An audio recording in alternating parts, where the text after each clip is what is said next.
Hello, welcome to JIBRIN ANGLE on Oweleke TV.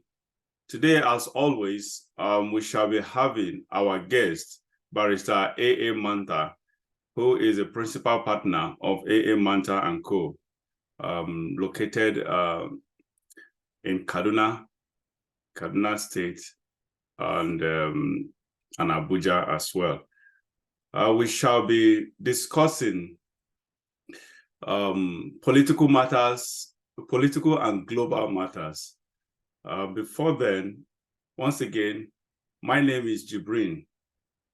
This is JIBRIN Angle, as I mentioned earlier.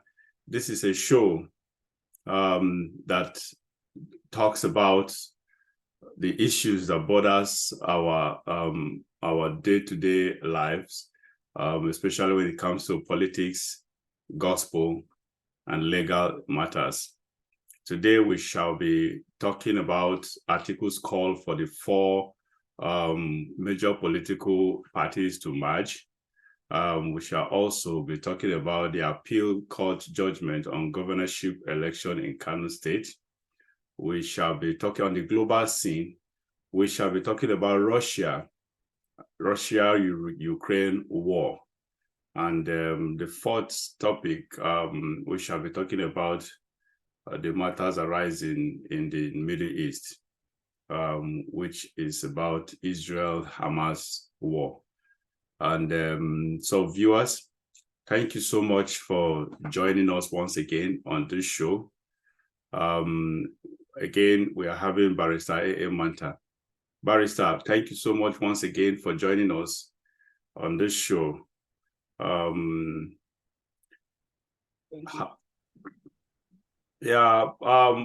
Let's just start off immediately.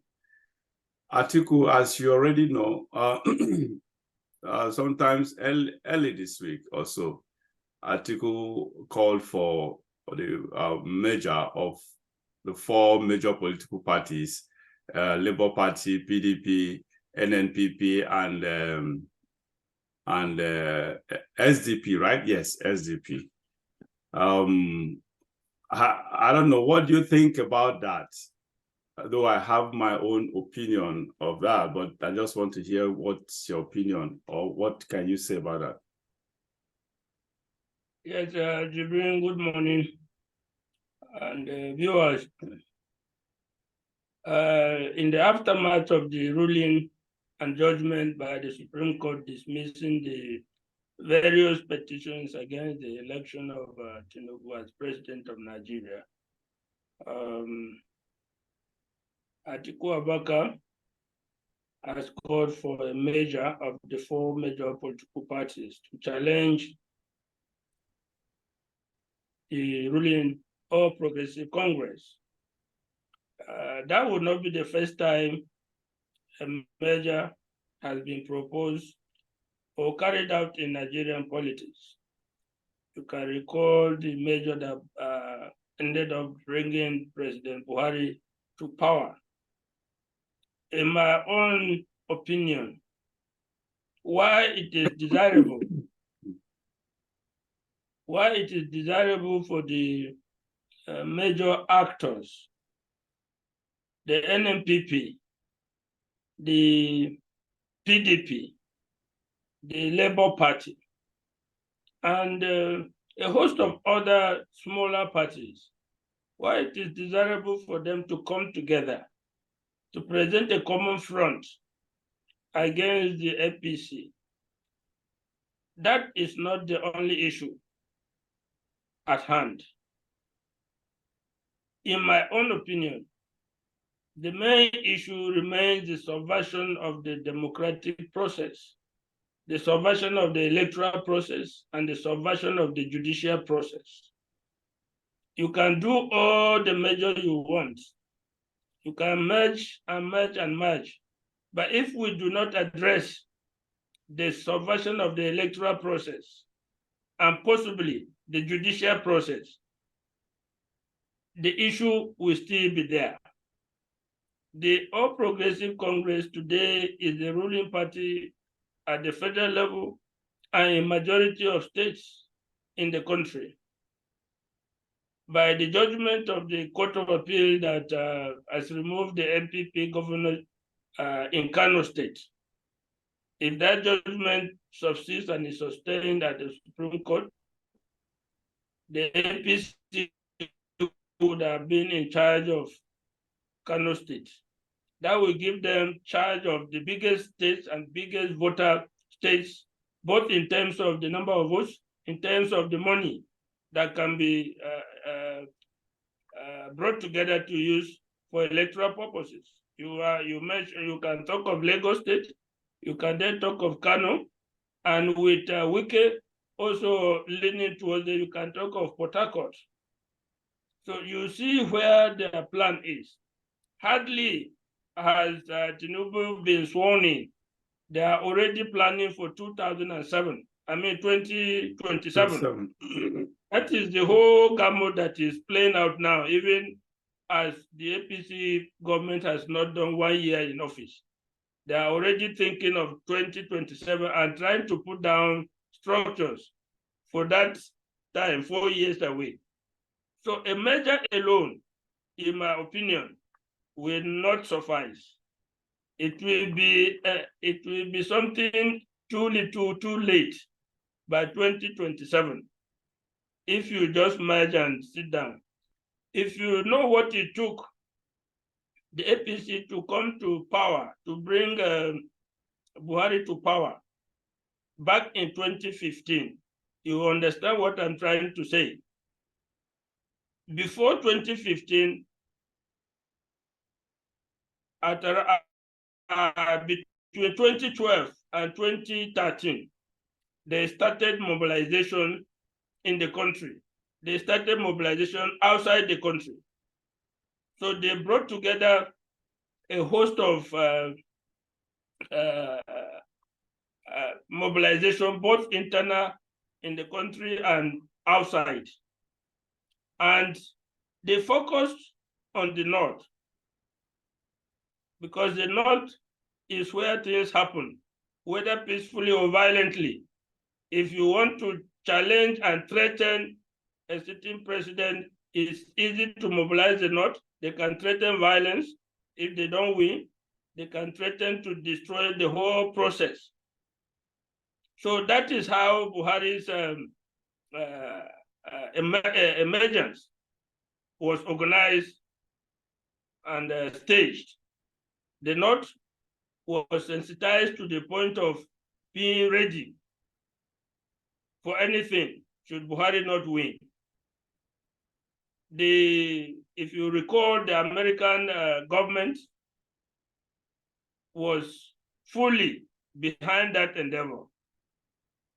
In fact, the PR firm consulting for the American president was sent to Nigeria to help the APC stage a PR endeavor. The American envoy was in Nigeria even on a few days to the election. There were threats to the Nigerian president as well from foreign countries. At the end of the day, we saw how the opposition was able to maneuver and overthrow a sitting government. If we don't learn from that, and we just say, let's march in the way that people think, once you march, you say, oh, we are marching and we are going to take power. It is not going to happen like that. They have to do more. And they have the benefit of time, at least 3.5 years down the line. If they are serious, because within the measure, APC will not stay quiet. They are going to try to sabotage it. They are going to put a fifth columnist in that measure. They are going to put their own people in that measure who will lie quiet and strike when the elections are near. So they have to articulate a very clear strategy. And mostly what used to affect the measure is ultimately the question of who emerges the presidential candidate. You can merge now, but if you don't settle and agree on that issue now, believe me, towards that 2027, that measure will fall apart. and all the effort would be in vain. Right. I think I agree with you. Especially your earlier assertion that you cannot build something on nothing. When the foundation is faulty, there's nothing anyone can do about the building, about building on anything, because the building will eventually collapse. You talked about the judiciary needs to be looked into. You talked about the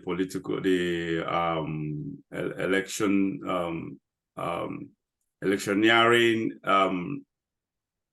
policies or activities as regard to the INEC has to be looked into. The truth is, this 2023 election, we've never had such kind of election in the history of Nigeria. We've had all the elections have been rigged. There's no doubt, including that of Buhari. Buhari, yeah, people supported him. He won legitimately. There is no doubt about that. But at the same time, it was rigged too. But somehow around it, I think around towards the northern part of Nigeria or whatever it was, it just know how they tell me that it was rigged. That's just the truth. We all were, we including myself, I wanted Buhari then.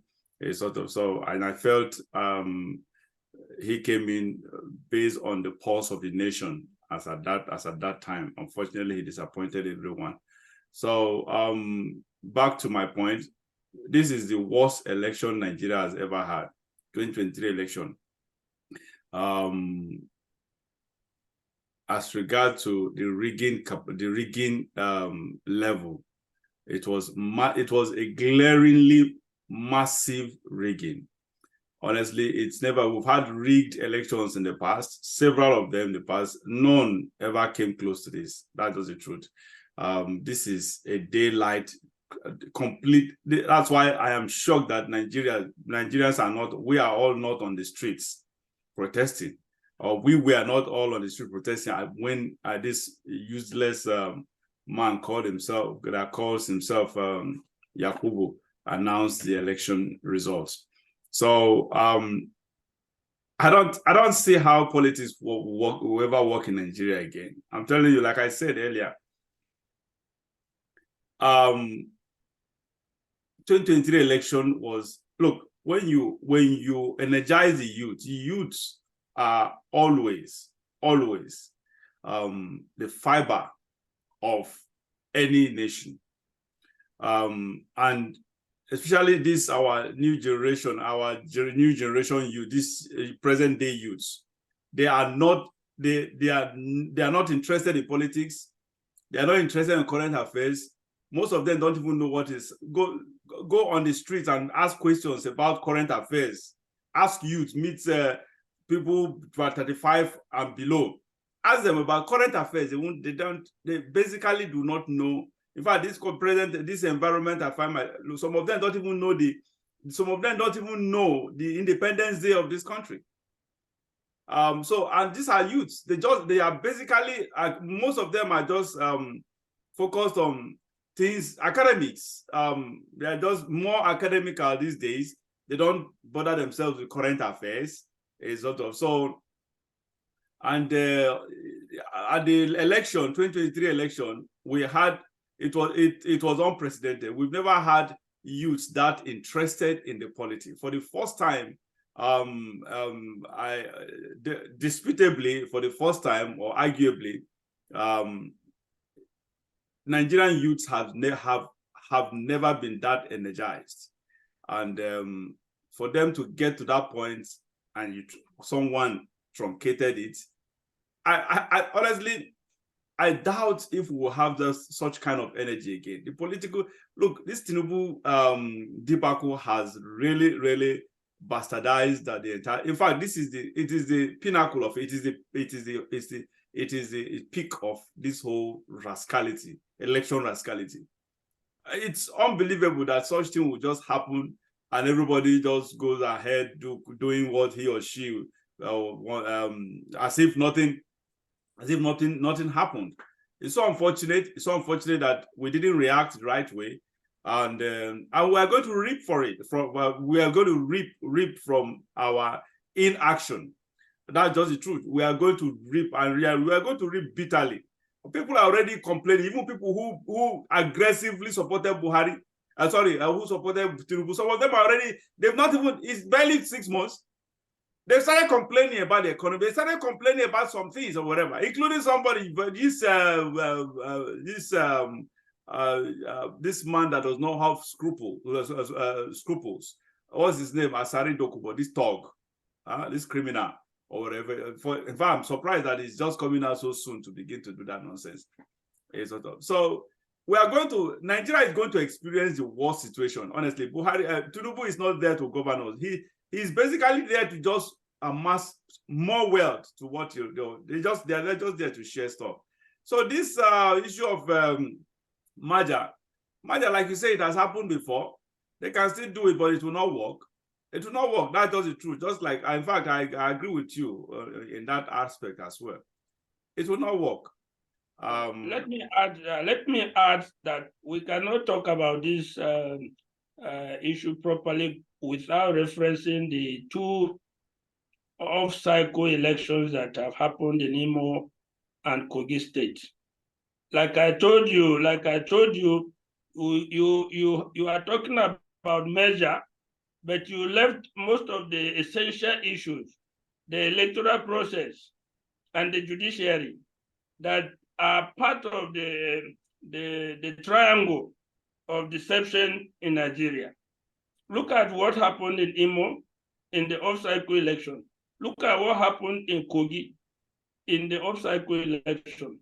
How can these two elections pass for any credible election anywhere in the world? Take the case of Imo. Imo has 27 local governments. In the history of Imo, no governor has been re-elected. No governor has won all the 27 local governments ever before. Now, coming to Ozodima, that is thoroughly disliked in Imo. In fact, he's referred to as Supreme Court governor. Now, this is the man now who has come up and they have said that he won in all 27 local governments by landslide. How on earth can you convince me that that is a genuine and credible electoral process? Come down to Kogi State. Nobody can dispute that the Igala tribe is the majority in Kogi. And they set out to reclaim the governorship. The present governor is Ibira. They are basically in two local governments, Okena and Adavi.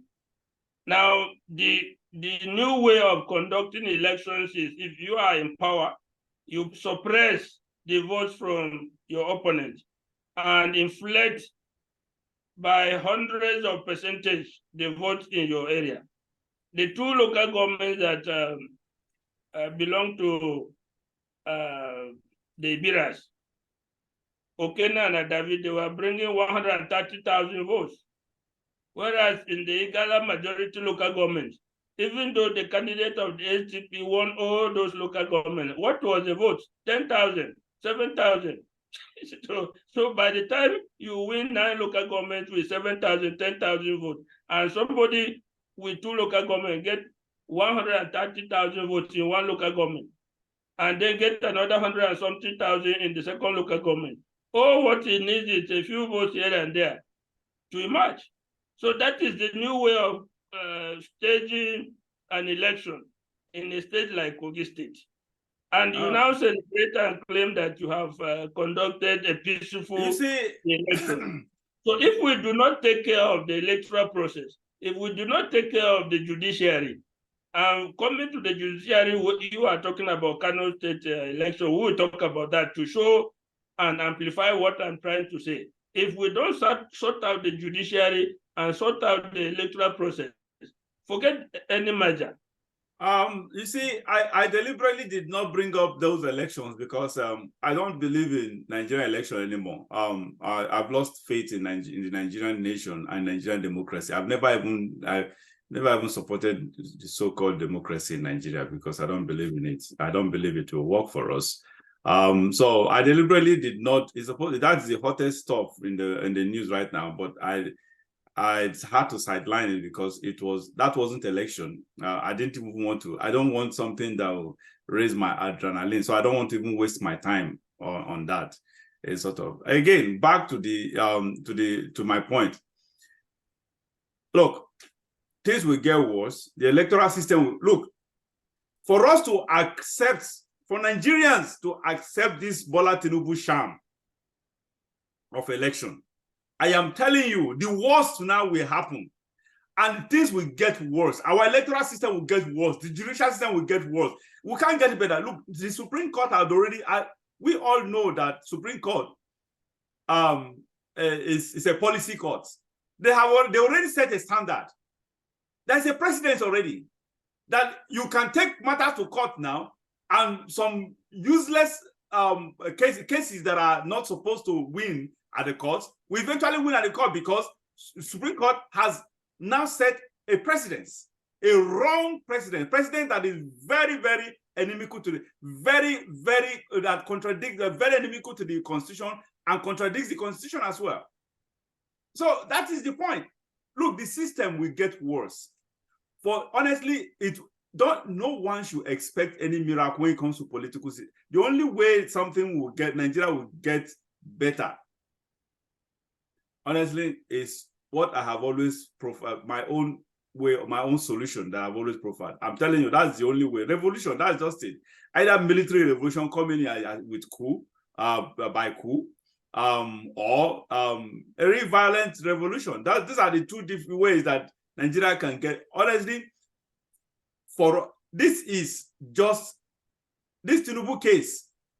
If the election 2007, if God allows it to get to that, allows us to get to that point, 2007 election will be the bloodiest of all elections. I'm telling you, because including both the opposition and the APC, they will be so amassed with a whole lot of weapons, any kind of weapon, both physical, mental, psychological weapons, to actually try to wrest power on the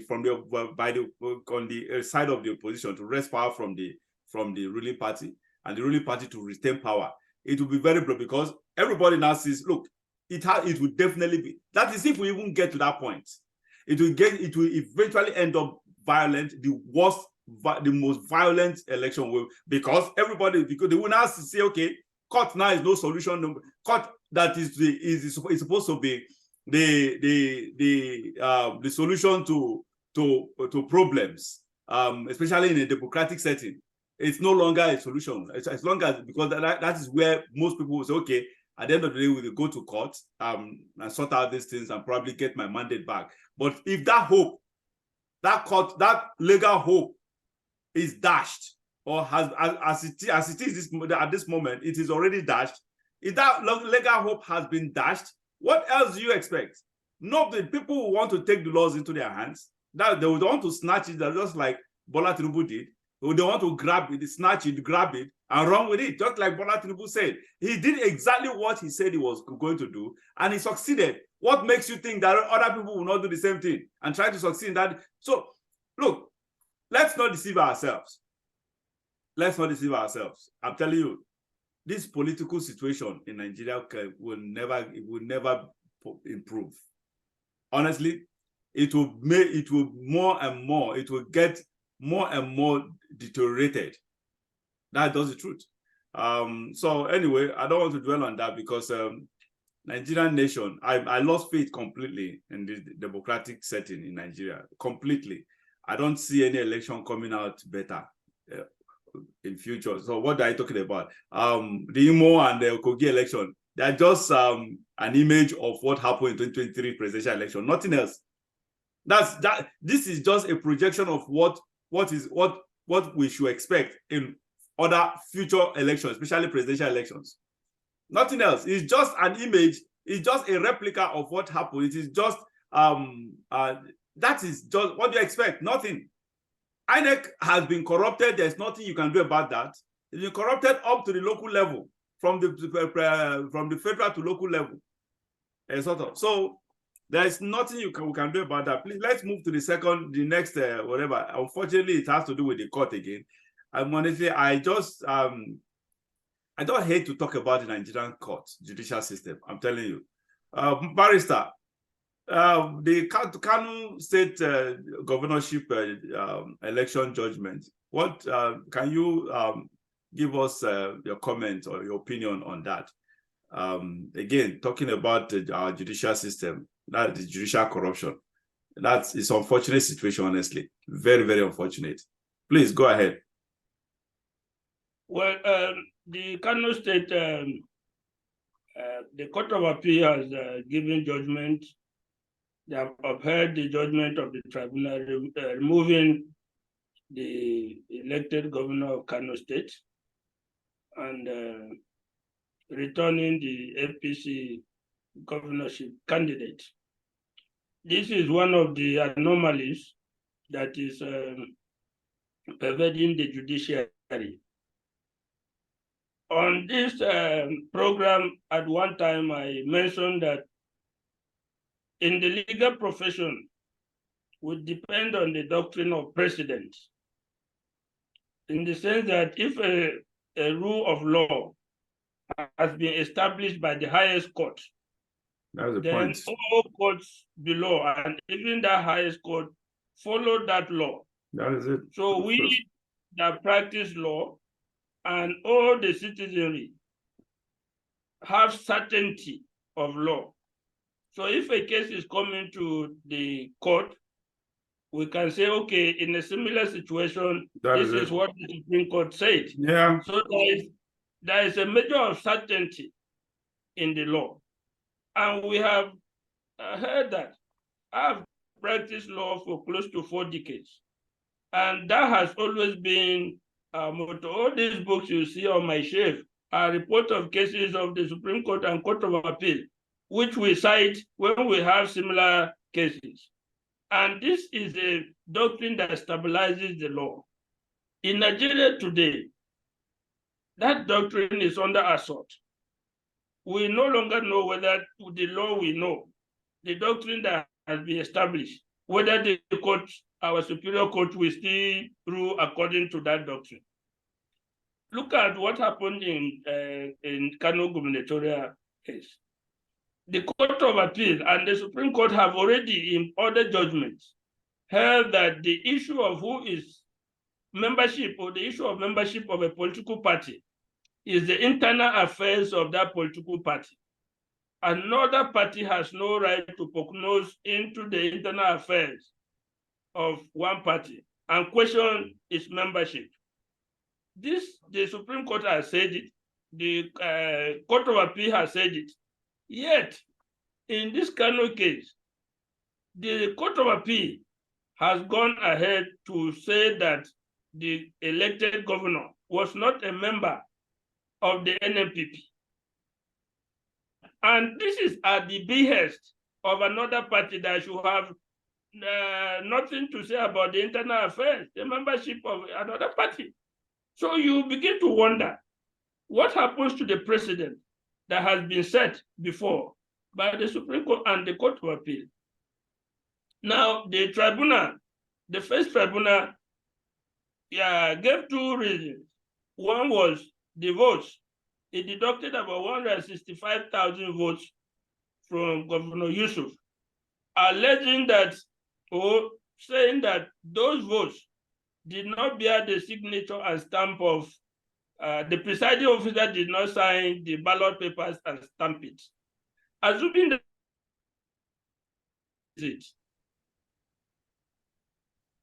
an illiterate person from Kano, and Kano has millions of illiterates coming into the polling booth to vote, is that old woman of 70, 80 years required to challenge the presiding officer and say, show me the ballot paper, whether you have stamped it, whether you have signed it, whether you have done this before I will cast the vote? The problem is entirely that of INEC. So should INEC now want to frustrate your election? All it will do is make sure that in your areas of strength, they don't sign it. That officers will sabotage the ballot papers. Is that what the court is now telling us? Besides, the Electoral Act, there's even provision in the Electoral Act that takes care of that. That alone should not nullify an election. Still, we see the courts saying something else. Are we now to substitute the votes by the Nigerian people for the courts, so that it is now the court that will determine who becomes a governor, or the votes of the people of that state? This is a very regrettable situation.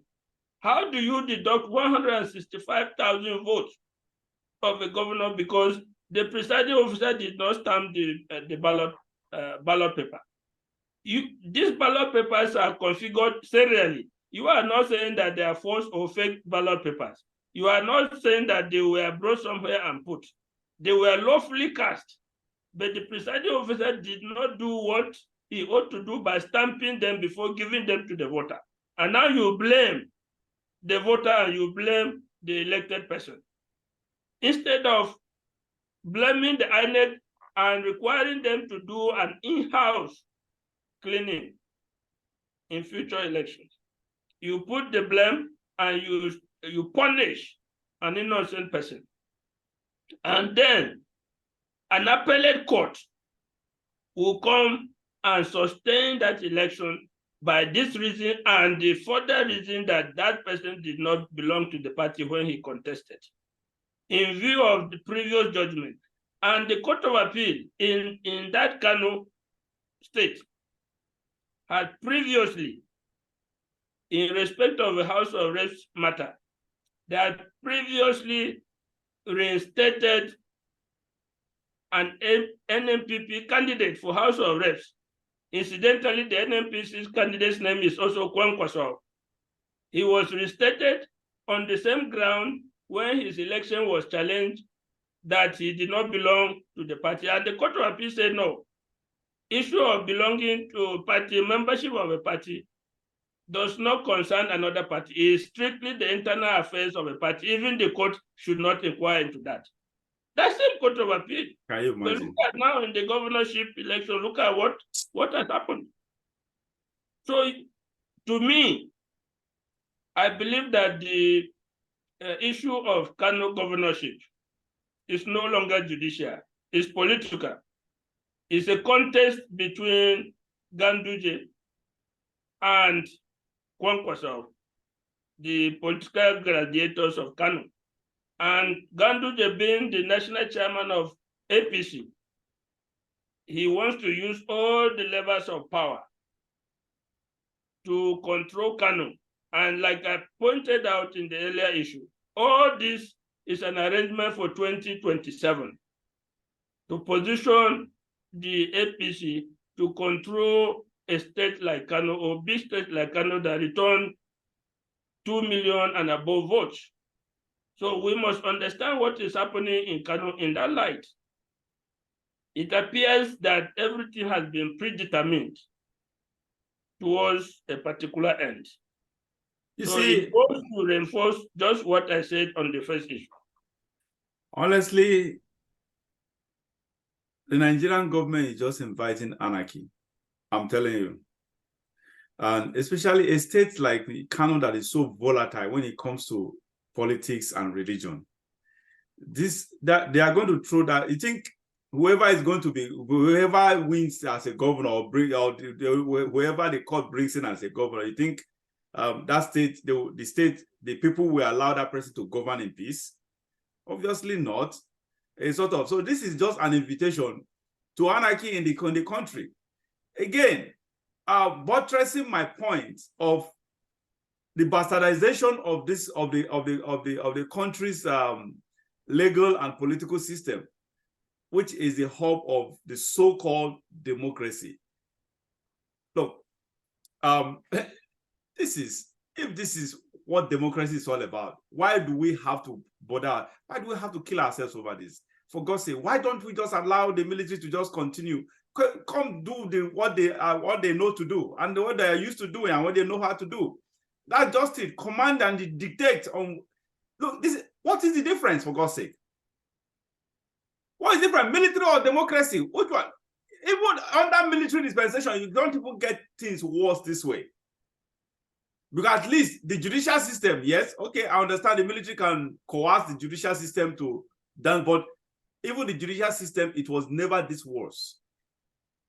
Under military regime, the judicial system was far, far, far, far better. Far better. All the ridiculous judgments we've had in the courts, all the ridiculous judgments we've had in the court over the years has always been, most of them, let me not be that irrational. Now, most of them came up in the democratic dispensation. From Obasanjo time, the Amechi River State government, whatever, judgment and whatever, comes up to this. It's been since 1999. So the judicial system, if it's been bad, there's no doubt about that for some decades, for so many decades ago. From so many decades ago, it's been that bad. However, it got worse in this democratic dispensation. That is the point. So what is the democratic? What is the why do we need a democracy? Democracy has become to the Nigerian nation. It is a jinx. It has become a jinx. It has become a nightmare. It has become a curse to Nigeria because the economy has become worse. The judicial system has become worse. The communication system between all the regions, excuse me, both religion and all the 6 political regions, the communication gap has become worse. The misunderstanding has become worse. The polarization has become worse. So what is democracy doing to us? Why do we have to continue with it? Why do we have to insist on this borrowed, imported tradition of the West? That's the point. It's so unfortunate, so sad that Nigeria has become what it is today. I'm not a prophet of doom, but it will never get better as long as Tinubu remains as the president. Honestly, the Nigerian nation will never get better. I read on the news where he was the same Tinubu. Can you imagine the president? There's someone that is talking about Nigerian image being bad, that we need to clean up the Nigerian image internationally. I don't know if you read that news, or you watched the news, or I asked myself, I said, why is this man fooling Nigerians? For God's sake, why is this man treating us this way? Because we allowed him to do that. You can imagine someone that he is the epitome of the Nigerian bad image, the global the Nigerian image globally. He is the epitome of that. For God's sake, he is the pinnacle of that bad image. Because it can never be as worse as this, where a president of a nation is known and proven to be a drug baron, proven to be corrupt, proven to be corrupt in all facets, in diverse ways. For God's sake. Somebody who committed perjury, for God's sake. A sitting president. He cannot. The truth is, he's just the pinnacle. Tinubu is the pinnacle of the corrupt image, corrupt Nigerian image globally. Yeah, this same person again. Can you imagine who is preaching we should clean up, tidy up our whatever, and you are still. The starting point should be, okay, I want to clean up the Nigerian image abroad. As such, I'll be tendering my resignation. I'll be stepping down, or probably reorganize another election. I think that is the least we expect from him. And if for him to repent, step aside, or before he organize another election, step aside. It's sort of, because you are the epitome, like I say, you are the epitome of the bad image of Nigeria abroad. And they say you are now coming up to say we should clean up the Nigerian the bad image of the Nigerian nation abroad. That can never be. That's so disrespectful to us as citizens. Honestly, it's so disrespectful. It's so unfortunate, honestly, that we have allowed ourselves to just take anything. We just take anything. And Nigerians just take anything. We can't get it worse, honestly. We allow this thing to slide. Everything, the worst will keep sliding. And while the worst keep sliding, Nigerian situation will even get more precarious. That's just the truth.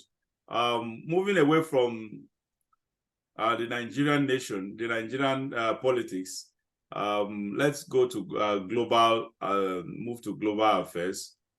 Barrister, let's talk about Russia-Ukraine war. Now, I decided to bring this with you because I remember you and I talked about this Russians so many years ago, about 10 years. Well, you and I remember in the office, we sat and we talked about this Russia situation with the NATO.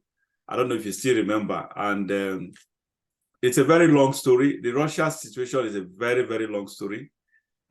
People, I don't know why people some they remember, but out of being cynical or mischievous, they just want to put the truth behind and just project what they want to. Probably some of them for selfish interest, some of them for lack of knowledge of the true situation in that region. Because someone like me, the truth is, I have always been, okay, I would say always, but since I found out for some years ago now, so many years by, I found out the truth, the true situation, the true story, the true reason why, Russia is doing what is doing, especially Vladimir Putin is doing what he's doing. I've always been on his side. I've always, look, I love very, very strong leaders. I'm always, when it comes to that, anybody that is strong.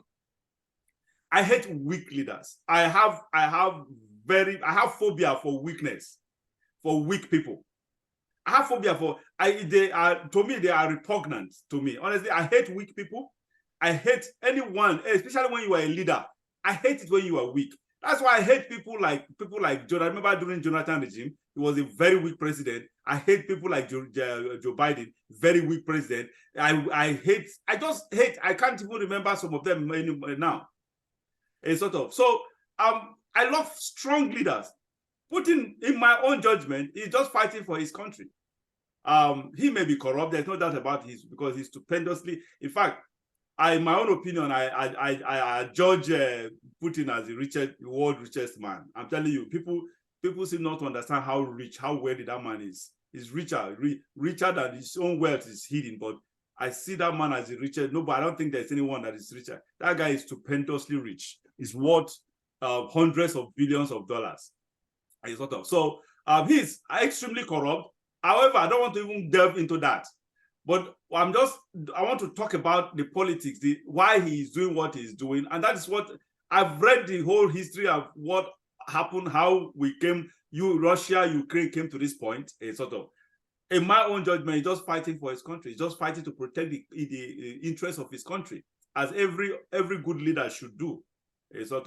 However, that's my own opinion. I'll probably expatiate on that after you have made your comment. Please, Barrister, what is the current situation? Okay, everybody will know the current situation of what is happening, but I need your comment, your opinion on this Russia-Ukraine war. As you know, it was a mistake for that war to commence in the first place.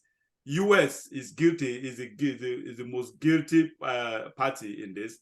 They poked Russia, they poked Vladimir Putin, and they chose this war. And unfortunately, the war is failing, and in fact, it has failed. Their intention is not coming to fruition. Now even the NATO itself, they are even calling for peace talk now. So you can imagine, they just wasted lives, wasted money, and wasted everything, wasted time. And that is just where we are at this point, a sort of. Barrister, please, forgive my delving into this before your comment, because I wanted to hear from you, but that's just it. I'm just being spontaneous here. Please, can you give us your view on the Russia-Ukraine war, even though I've made my own view clear to you? I will do that.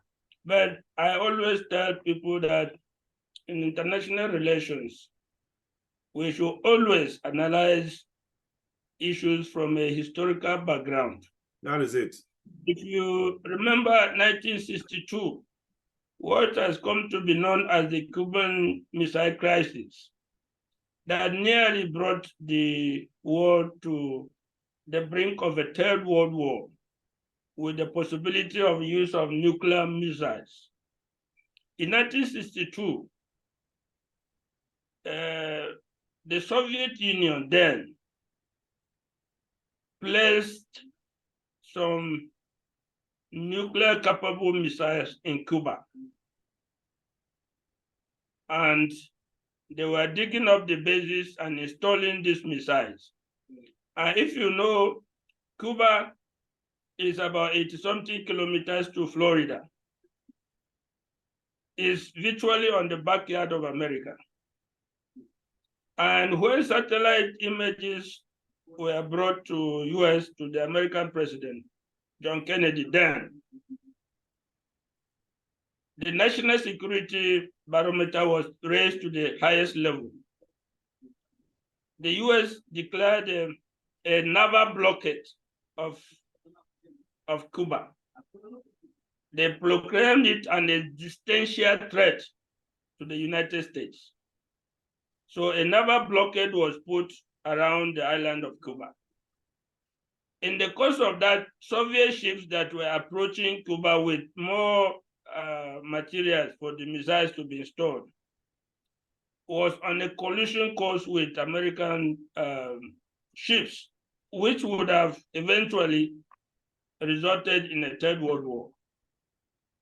That was the time, for the first time in history, that the hot telephone line was established between the United States and the Soviet Union, so that both leaders could try to communicate in times of emergency like this.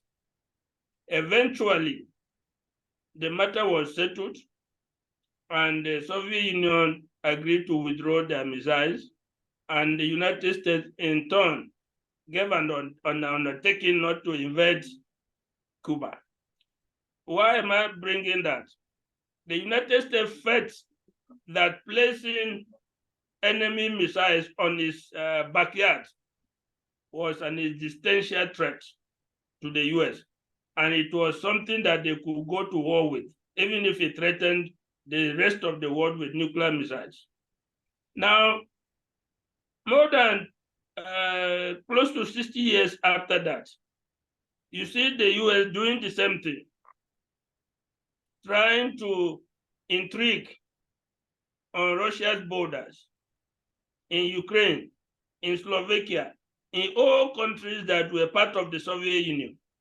Now go back to 1990, when the Soviet Union broke up. The American government promised the the Russian government, then headed by Yeltsin, that they will stop their eastward approach of NATO, so that Russia would not be encircled.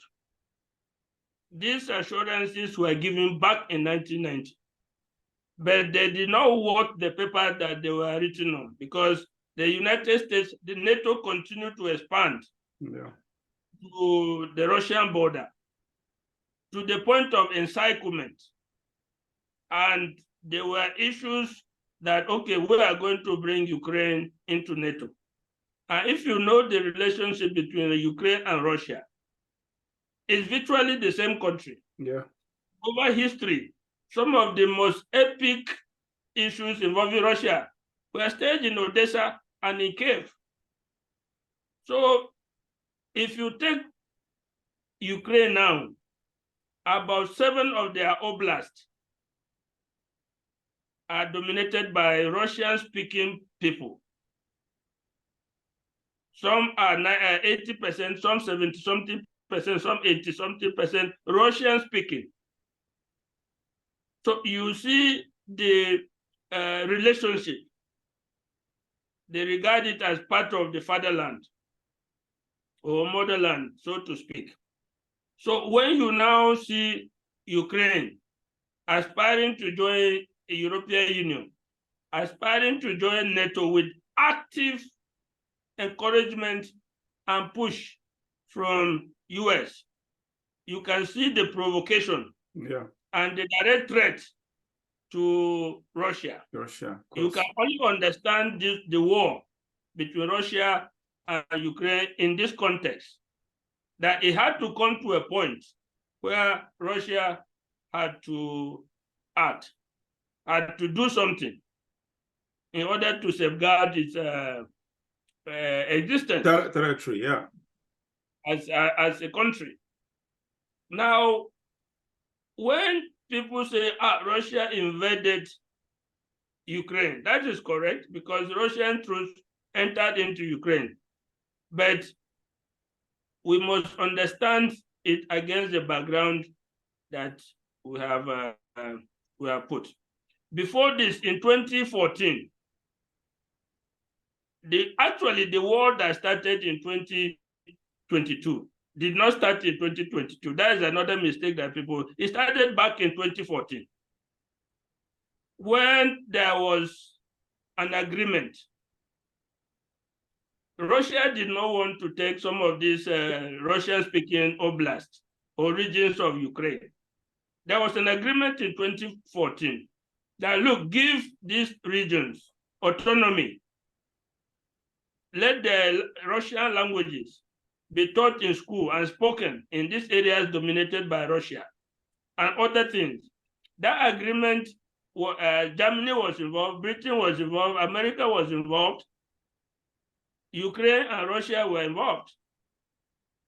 Unknown to Russia, and it has come to the surface because the German president then has come out to say that, no, we did not mean to that agreement. We only signed the agreement to buy time for Ukraine to develop its army.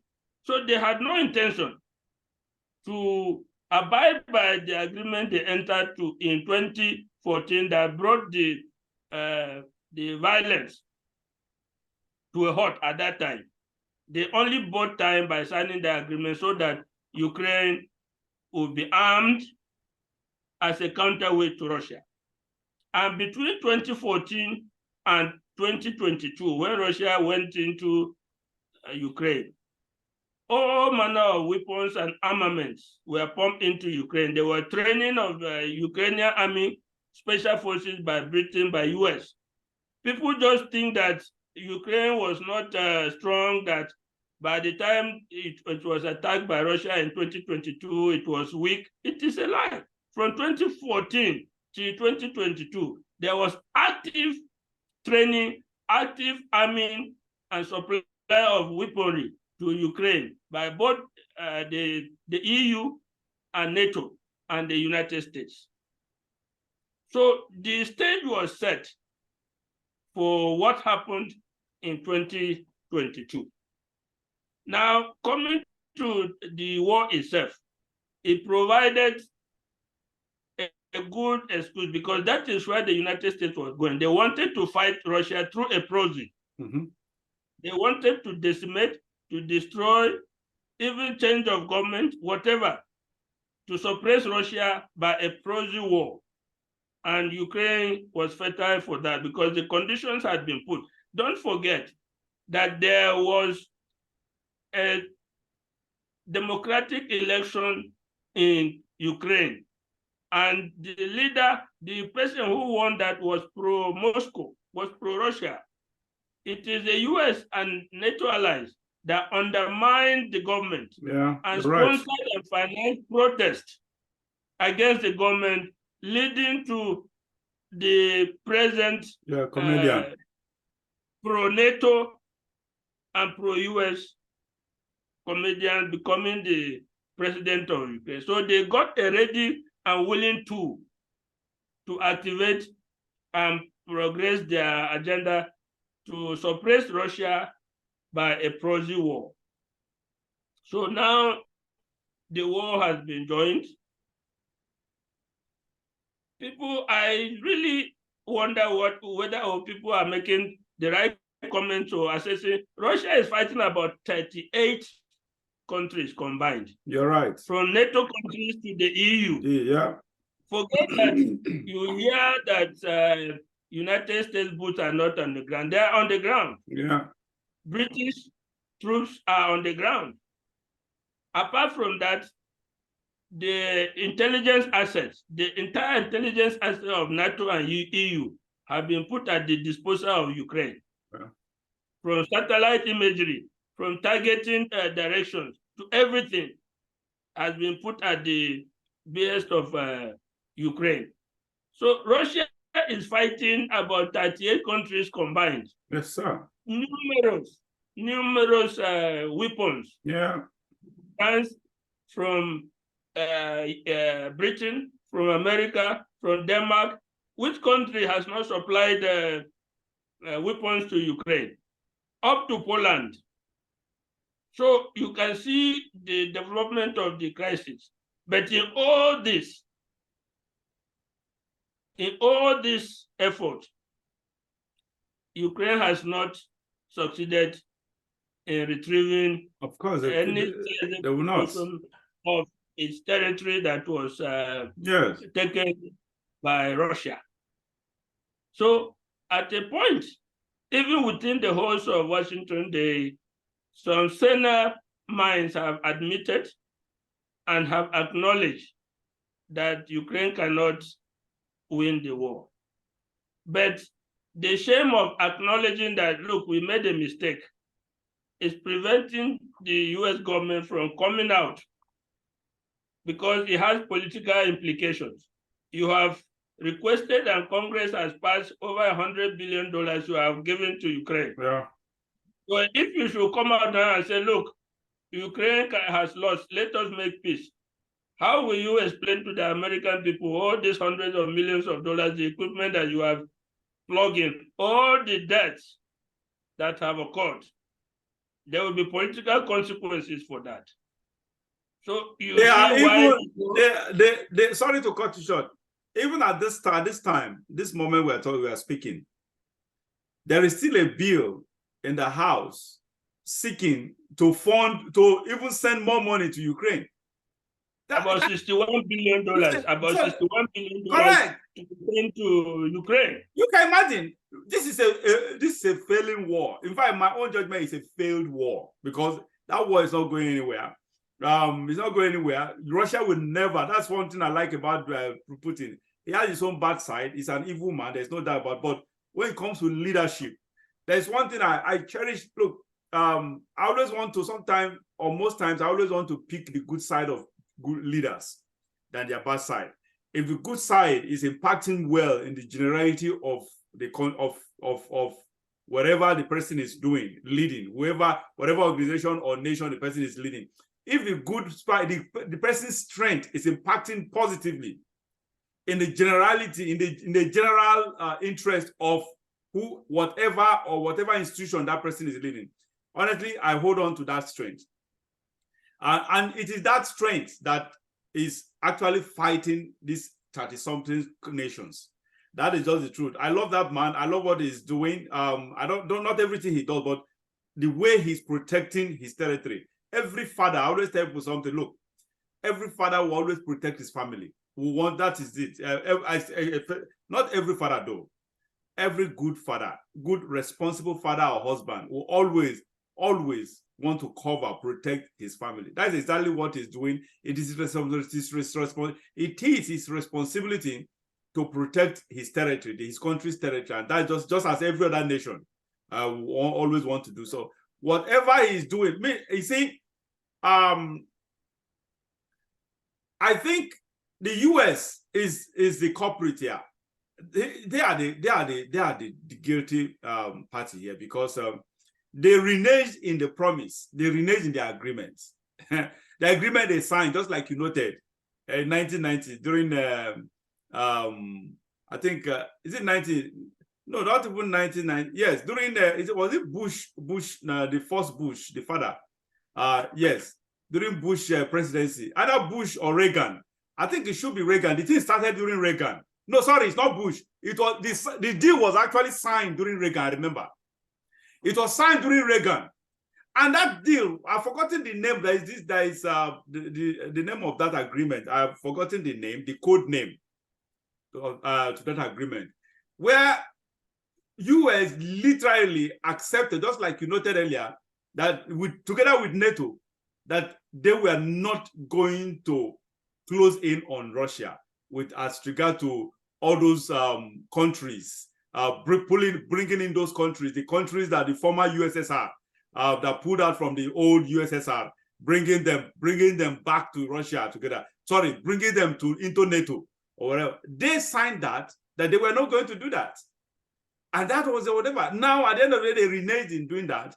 They started pulling in one after the other, put the other three countries or whatever into the. Now, the only one left now that is out of NATO is Ukraine. That's the only country left. And this same country, they want to still co-opt it into NATO, hence bringing in war apparatus on the border of Russia. It is nobody, no good leader will accept that. Nobody does that. You did not accept it during the Cuba-US issue, misunderstanding. Why then? Why will Russia accept it? Of course, no good leader will accept that. So, there are so many. Most people don't even understand the history. They don't understand the history behind this whole thing. They just see things, they don't read things, just watch, especially this media, liberal media all over the world that are just one-sided. They are just one-sided, that projects what the West wants the public to hear. And that's why most people are so ill-informed. That's why you see they demonize Russia, they demonize Putin or whatever, without even at least making their own personal research, finding out why is this man behaving this way. So that is the point. I've always been on the side of that man as regard to international politics, global politics. But as regard to local, what he does in this country as a president, well, I don't know, he's corrupt. He's a very corrupt and ruthless man. Let me add that I have never for one moment succumbed to the propaganda, the Western propaganda against Putin, because it is in the way of the US. When they term you their enemy, they demonize the country, they demonize the leadership. The US propaganda by the CIA and other US organs have always projected Putin to be a very corrupt and rich man, but they have never brought one single evidence. One evidence I have been watching and trying to see any evidence of the corruption and amassing of wealth by that man, but they have never brought a single evidence. I try to read every issue dealing with the corruption attached to Putin. I have not seen it. If you have seen it, you let me know. Yeah, I have never seen any evidence. On the corruption level, no, hold on. I'm coming. Yes. I'm not seeing any single evidence on the corruption of Putin. If you talk about the sponsored killing of Russian turncoats, yes, well, that is done by America as well. The US used to kill people. The CIA used to murder even foreign head of states. In Congo and elsewhere, they killed. Now they have admitted, after many years, issues that were put under this thing at the open, they admitted. So it is in the nature of international relations that countries murder some nationals and some people. CIA do that. The Russian doing it is understandable within that context. But when you hate and you are an enemy, they declare you an enemy, they demonize you by every appellation that they can describe. That's what I'm trying to say. Yeah, now, Putin may be a dictator in Russia, just like China is, just like Saudi Arabia is, just like others. But they are friends. Saudi Arabia is a friend of the US. Pakistan is a friend of the US. Yeah. They will not say the same thing they are saying. You understand? Yeah. But they are worse. They may even be worse dictators than Putin. You're right. So we should understand. We should understand this within this context. Yeah, you are absolutely right. Except on the corruption, yeah, I understand there is no. We are now on the corruption level. Look, the issue of corruption. Honestly, I believe that Putin is corrupt. My own is, look, you may be corrupt, but I don't look leadership. There are so many things that comes with leadership. I don't like it for people. I don't like it when people are corrupt. But as the leader of a nation, if you are corrupt, but your corruption does not rub off on your nation, your country. Apart from this issue of war, whatever, the Russian economy is relatively working, was relatively doing well. Even now, it's even still doing well now. Initially, the US and the West wanted to just squeeze their economy by sanctioning them on multiple fronts or whatever. It's not affected their economy temporarily, but it started picking up, and I went because they had to focus on China now for recourse for help, and China helping them made their economy start coming up again. So his corruption, honestly, there is just I don't have an iota of doubt that Putin is corrupt. I've read so many essays about his wealth. I've watched so many clips about his wealth. And possibly how much he is worth. Over the years, I've been following that. There's no doubt. It may not be exactly, but that man is very, very wealthy. He's very rich and corruptly. He enriched himself corruptly. It's not that. But my problem, I'm not even as a leader. How are you leading your people? That is what matters to me. It's sort of even the so-called Tinubu. If Tinubu, as corrupt as if he chooses to repent and do the right thing, and his leadership trickles down positively to the common man in the society, in the society, I don't mind that. You can be corrupt. My problem with Nigerian corruption is that they get enriched, personal enrichment, to the detriment of the nation. The things that are supposed to go to the country, they don't even that. They sabotage it. Use the word that is where they literally just dip their hands into the treasury, take out the funds that are meant for public development to themselves. That's the point. But unlike other corrupt, like Putin still does so many things, and he cares so much about the Russian economy. He cares so much about the Russian nation as a country. He cares so much about. He's a very patriotic person, and that's one thing I like about him. Sort of. So on the corruption, honestly, you and I have this. I understand you're a lawyer. You always want to see proof. Yeah. But sometimes perception matters. Sometimes circumstances matters a lot. Sort of, even you as a lawyer, you know that even in law there is what we call circumstantial evidence. Sort of. So there are circumstances around his wealth. There are circumstances surrounding his wealth that actually points to the fact that the guy is stupendously rich. There's no doubt about that. Okay. Yes. Moving away from that. Okay. Before that, still on the Russia's issue. You are aware, right, that the NATO, at this, I think it was, the thing hosting started was it last week or so? Yes. They're not calling for peace talk. You are aware of that, right? Of course, I'm aware of that. Yeah, you see, that's my point. They have wasted people's time, wasted all the resources, wasted lives, for God's sake, because they knew this is just for self, just like you noted earlier. It is just for selfish interests, US especially. US is just pushing, they're just trying to push their interest. nothing else. Because even for a very long time, I've always known US to be very, very hypocritical. They operate on double standard. You mentioned their relationship with Pakistan. You mentioned their relationship with Saudi Arabia. These are real dictators, for God's sake. Look, there is just nothing you can. US has always played this double standard. They are I've always said it over the years. The hypocrisy of, I wrote a very short piece so many years ago about US or whatever, about their hypocrisy. No country is as hypocritical as US. They play serious. They are just hypocrites. They say something this way, that whenever something goes in their interest, they support it. Whatever that thing is, whether it is negative or positive, as long as it goes in the way of their interest, it goes in line with their interest, they support it. But when it goes against their interest, they cry human rights, they cry liberty, freedom, they cry democracy, they cry whatever. I've never seen a country that is so manipulative as US.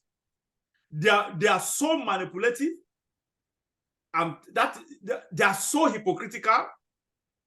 Honestly, it's so, and their self-righteousness stinks. Honestly, the self-righteousness of US stinks. I honestly, and I don't. Sometimes I ask myself, why did Nigeria copy the US? Why is Nigeria copying the US? Let me interject there and say that, just like you pointed out, the only constant in America is American interest. Yeah. That is the only constant. And this will be between whether it's Republican or Democrat. That constant is always there. In terms of their foreign policy, that is it. It is only the American interest that matters. Contrast that with a country like Nigeria. And whenever anything or any country does not act in an American interest, you become their enemy. That is the point. The time that they will bring in all their propaganda apparatus against the country, against its leadership.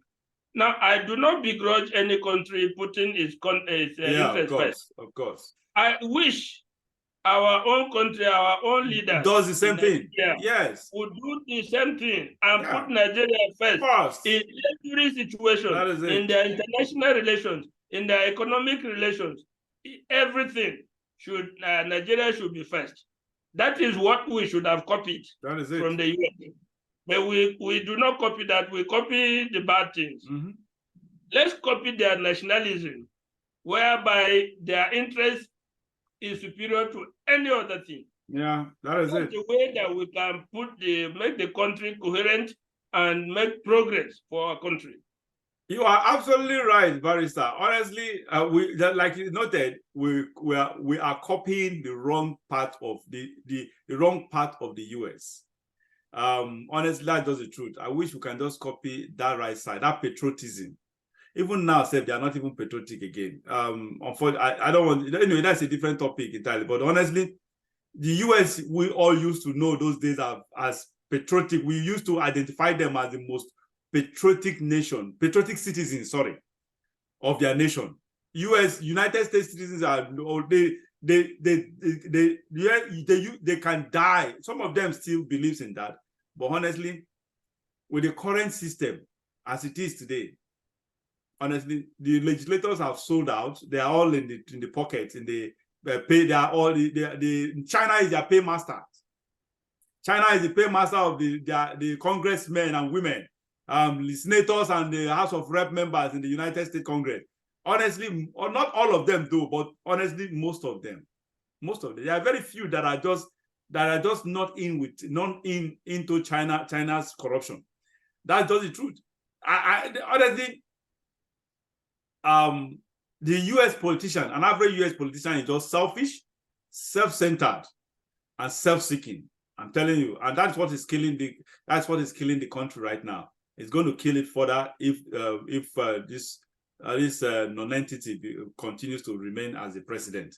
and that's just the truth. So I don't know if we still have enough time to talk about, because Israel-Hamas war too, it is as old, it is even the oldest history, older than Russia and the war between Russia and the West.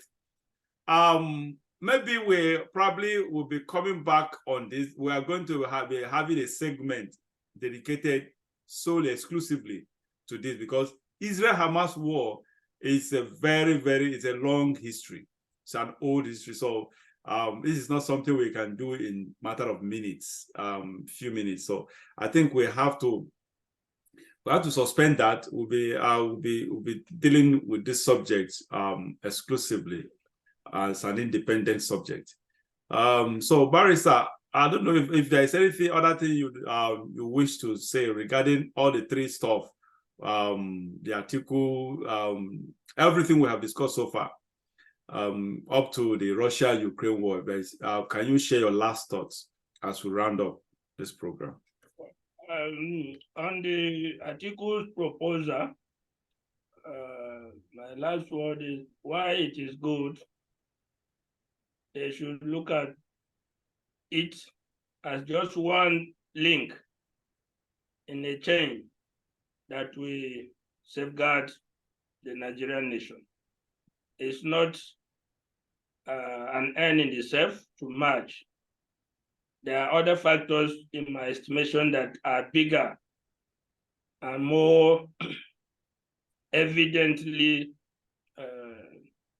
how do I put it, of interest than the merger, like I have discussed, the judiciary, the electoral process, and of course, the nationalism of our people.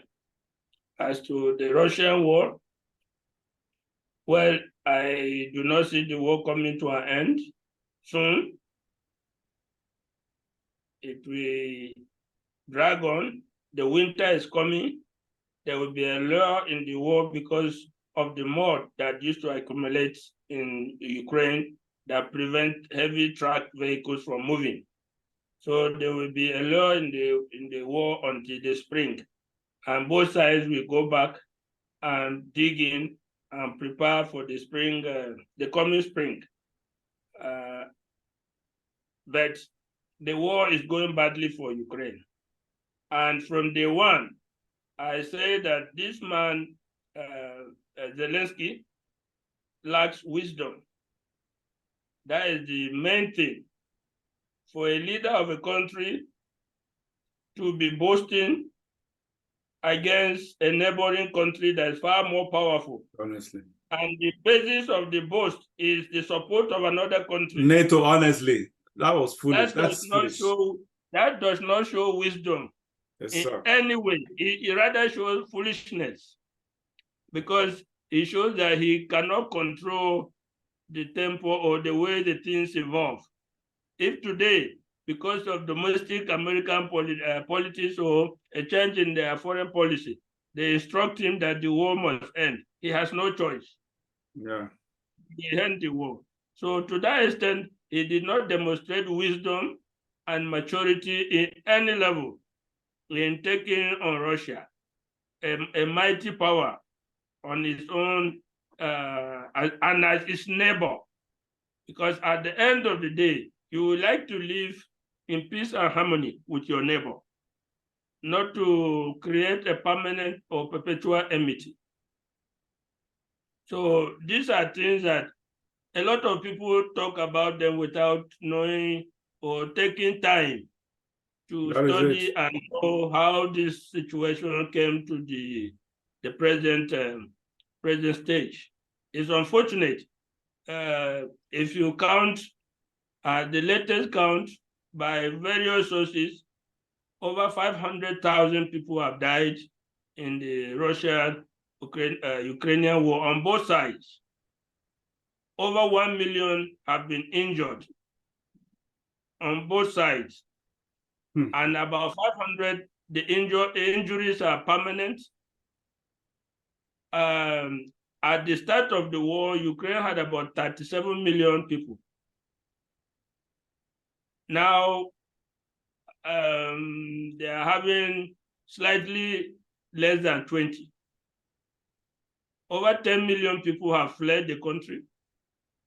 If you factor in the number of dead, the number of wounded, the number of missing in action, the despoliation and devastation of the land, some of their land, Yes. Ukraine is one of the biggest agricultural countries in Europe. The land has been despoiled. It may not be found upon for years to come because of mines, because of military bombs, explosives, and the rest. If you put the total loss, is gargantuan, it is big, all because of lack of wisdom of a leader that failed to act responsibly and position himself in a way that he can be at peace with his larger neighbor. So we'll see what will happen next year in the spring. All right. Thank you so much. Viewers, as you all know, it is good to, before you jump into conclusion, find out, do your own research, read, get information before you cite anyone or anybody or any institution. It is very important to be informed.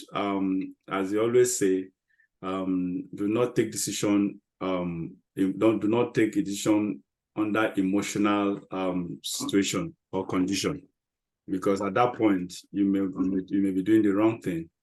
So you had it. No one does it better than Barrister Austin Manta. He seemed to know everything. That is one thing I admire about him. Bringing any area of the society, any topic of the society. He is the epitome of, when you say lawyers are learned, he is the epitome of this. I've met so many lawyers. They don't do it the way he does. They are a kind of they are limited in their knowledge. But this lawyer that I have here over these years, I've known him for over a decade, about 15 or more years. He seemed to know everything. Bring up any topic in this life. He is, when you say lawyers are learned, he is the epitome of learnesy. Honestly, sometimes I just wonder how he does it. And that is just it. You can't, when you talk of global issues, local issues, he will break it down, give you details, take you back memory lane, and give you facts and figures, sort of. So you can't get it better from anyone. That's just the truth. So again, we have been discussing with Barrister A.A. Manta. He is a legal practitioner that have a tremendous and humongous plethora of experience, legal experience that has spanned almost 4 decades now. So he is he's an authority in law, and that is the way, I think that's the best way to put it. He is an authority in law. He's also authority, even though he didn't read all those, he's authority in current affairs, because he does it, but does it best. Once again, Barrister Manta, thank you so very much for all your expertise, your vast knowledge of the affairs of life generally. Thank you for always being there for us. Thank you for always honoring, coming out of your busy schedule to actually grace our screen whenever we beckon on you. We appreciate that. We feel honored, actually, that you are doing this with us. Viewers, stay tuned. You will continue to, as long as this program remains, we'll continue to get more and even better of what Barrister Austin Manta has for us. Thank you, viewers, once again. As you know, this is JIBRIN Angle. We are coming to you on Owileke TV. My name is JIBRIN, and stay blessed and join us next time. Thank you.